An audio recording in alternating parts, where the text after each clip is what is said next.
All right, so in this video, I'm gonna go over 6 different mistakes and how to fix them that I commonly see with people using the reflex ball, leaving many questions like this. It's some pretty sad stuff, so I'm here to clarify a lot of things that people are having trouble with and hopefully demystify some of the stuff that you've been struggling with yourself, if you've been struggling. If not, you can always learn more stuff from other videos, and hopefully you guys learn some stuff from this video too. Okay, let's jump into it. Okay, so Noah wonders, has anyone else been nearly blinded by the elastic? Okay, this mistake I see with a lot of new users. What they do is they buy something off Amazon or AliExpress without reading reviews, or they're just buying because it's cheap. And the problem with this is those balls, they come with limited options. Usually they come with one ball, one string. And oftentimes they don't really test out. Right? There's like tons of suppliers out there, so they don't really test out the quality of the weight matched with the elasticity of the string. So what you'll often have a string that's too thick, too much elasticity, and a ball that's too light. And what will happen is eventually the coil is going to spring back and hit you in the eye, the string, because it's so near your forehead, right? That when the coil is going to swing back, pull back, it's going to hit you in the eye, coil back, hit you in the eye. And that's what you'll see in this video here with this gentleman. He just bought one off Amazon, I'm sure, and he's trying out for the first time, and looks what happened. Plastic go up as well. I mean, I'm all right punching down. Oh, screw fucking eye. Yeah, not fun. A good way to avoid this is just buy a quality pair from the get-go. They're a couple bucks more, like maybe $5-10 more, but you get options. And then most of the time they come with a thin string with light balls and thick strings with thick balls. Okay, but the point is that you won't have this problem if you buy a quality pair.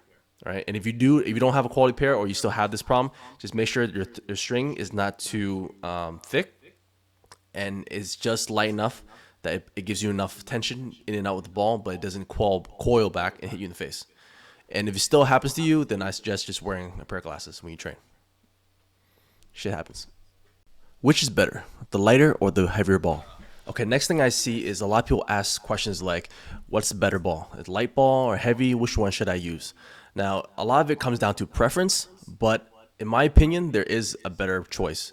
As you can see here, this is somebody who's using a heavier ball, and as you can see, like just watch them and you'll understand why I prefer a light ball every single time. Watch this. See, if you notice right away, with a heavier ball, that's what happens. The ball is being weighed down and the string can't pull it back fast enough for it to go in and out.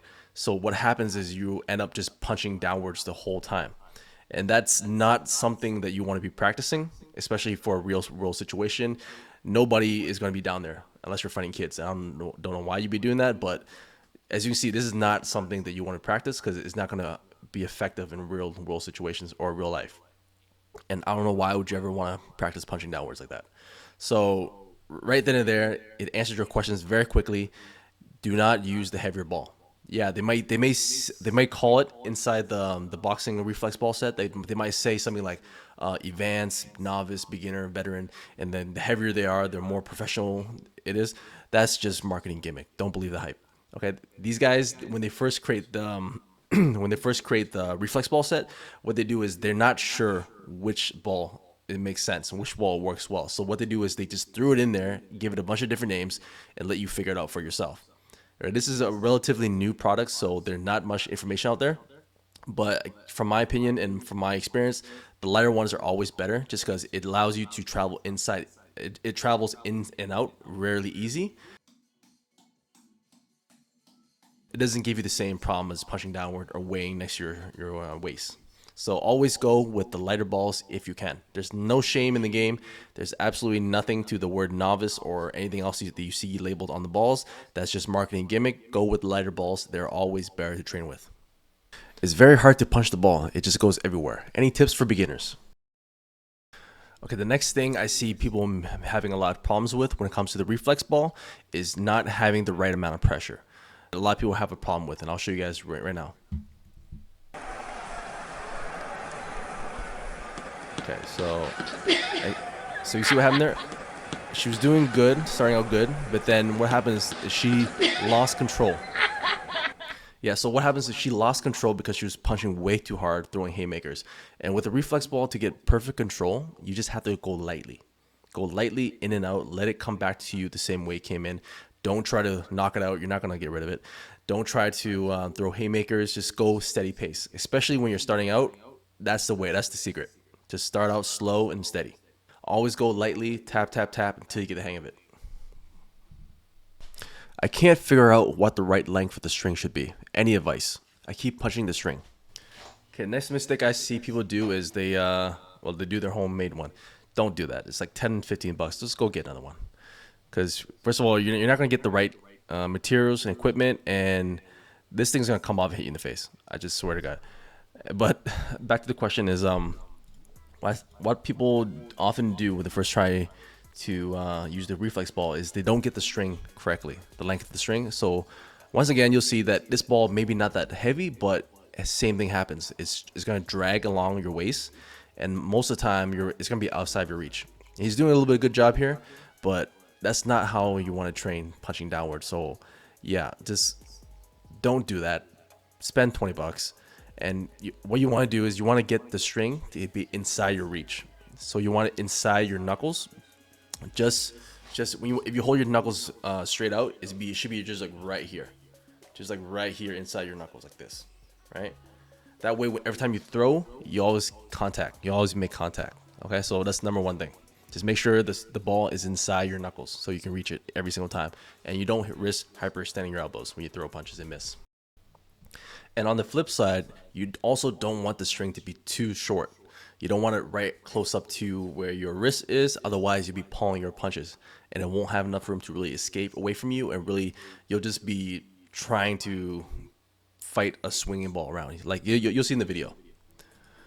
This is what happens when a lot of people first start using it, and they don't get the length right, and the ball just stays right there. They can't even get away from themselves, right? And then you end up doing some kind of tai chi kind of stuff. On, wax off. Don't forget to breathe. Very important. Wait, I think he is trying to do tai chi or kickboxing. So that's not. Yeah, this is what I mean. This is what I mean. So the string is so short that the ball can't even escape away from it up, and the string is pulling it back before it can even go all the way and extend the last stick out. So what you'll have is you'll be pulling your punches really close to inside of you all the time, and that's not really good practice neither. That's not really simulating any kind of training you want to simulate, and yeah, don't keep it too short either. Okay. And lastly, once you get the string, the ball, the punching, the pressure all correct, there's still one more mistake I see a lot of people doing, and pretty much it's like 99% of people who actually use the reflex ball, they never use it correctly. I mean, they never tap into the full potential, right? You can use your elbows, your knees, your foot. You can do footwork. You can pivot. You can do all sorts of movements to engage the entire body. But what most people will do is they get stuck on one mode, and that's just using their fists. So this is what I mean. So this guy here is clearly pretty good. He has the right string, the right ball, the right punching technique, the right pressure, so he's not losing control over it. But he's not doing anything besides jabbing. He's not using his elbows, his knees, his footwork. He's not pivoting. He's not dodging. So always go for the full body workout. Always try to use all your limbs and try to incorporate footwork, dodging, and that's going to increase your reflexes. That's going to increase your agility, your mobility, your balance, everything, right? So that's super important. That's why I created this channel, to help spread more moves and techniques you guys could actually do with a reflex ball, and not just use your hands. Okay, so that was 6 mistakes I commonly see people making with a reflex ball, and hopefully those tips will help you guys better your game and improve your reflexes. So if you guys like this kind of content, make sure to like, subscribe, so I know to make more of it, and I'll be posting a lot more content of me training myself. Okay, cheers.